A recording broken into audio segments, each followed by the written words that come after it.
Hi, this is Brian Forster, and today we are going to be exploring Abu Ghurab, which is the sister site or possibly an extension of this site that was in my previous video called Abu Sir. There you can see the Giza Plateau in the background. So in fact, Abu Ghurab and Abu Sir are extensions of Giza. Giza is much, much larger than most people realize and includes other sites such as Abu Rawash and also Dashur. And those are the locations where the original pyramids or pernetters are located. So there again you see Giza in the background. And here we are driving the short distance from Abu Sir to Abu Ghurab. These sites are very rarely visited by tourists because most people don't even know that these sites exist. But that's why our tours are very special. And the next one will be in March of 2020.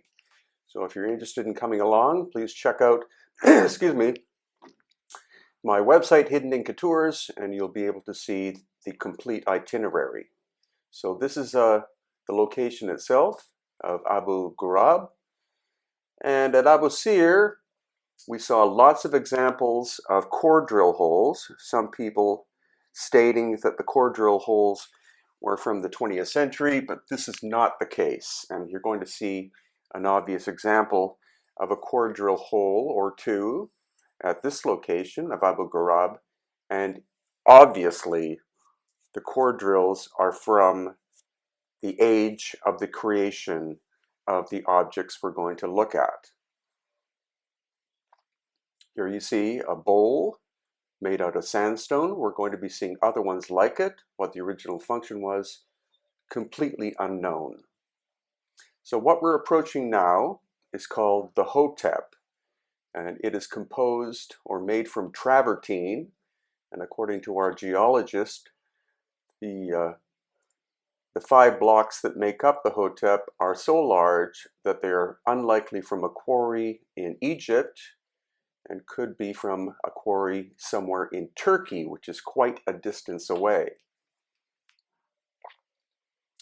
Other people believe that this is actually the top of a shaft that connects to a tunnel system that goes all the way to Giza.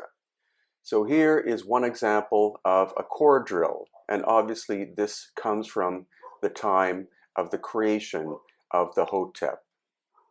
And here we are, and there's another core drill. So the idea that this is modern is wrong.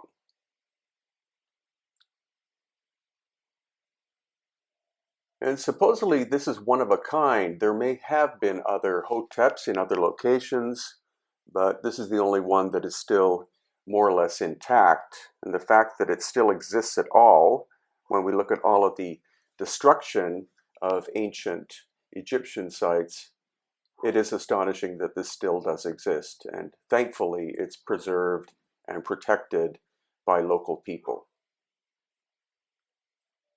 So here's another example of a core drill, and see its association with that depression in the stone. It's not simply a random core drill that was taken, which would probably be the case if geologists had been there in the 20th century taking samples. And now we're coming up to a series of travertine, I guess you would call them bowls. We don't know what their original function was. According to standard academia, these were bowls for the sacrificial blood of bulls, but that's bull, because if that was the case, then these holes would be at the bottom and not almost near the top. So you can see the interior. They're lined up now, but they were not originally found this way. They were excavated from the site, and then they were lined up by archaeologists, possibly Emery was the archaeologist, and they were going to be transported at one time to the Cairo Museum, but for some reason they never made it there. So they're still in situ, more or less. So you can see each one has a perfect drill hole in it, And upon very careful examination and measurement, it turns out that these holes are not perfectly circular, but they're oval. So that's intriguing. What kind of drill would that involve? Not a standard circular core drill, but some other kind of drill. And travertine is not especially hard. There you can see a saw cut in the middle of the screen.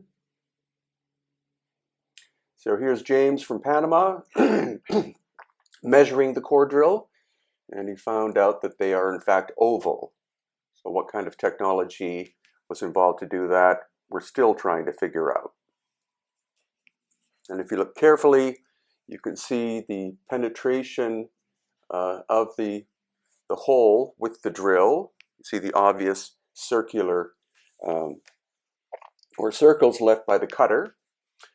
So that was our exploration of Abu Ghrob. Again, we'll be returning to Egypt in March of 2020 if you'd like to join us.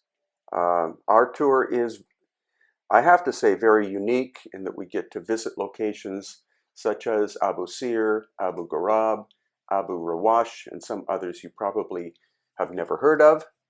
Here I'm getting my ride back, and as we go, we're going to pass by Abu Sir, which again was the subject of my previous video from a few days ago.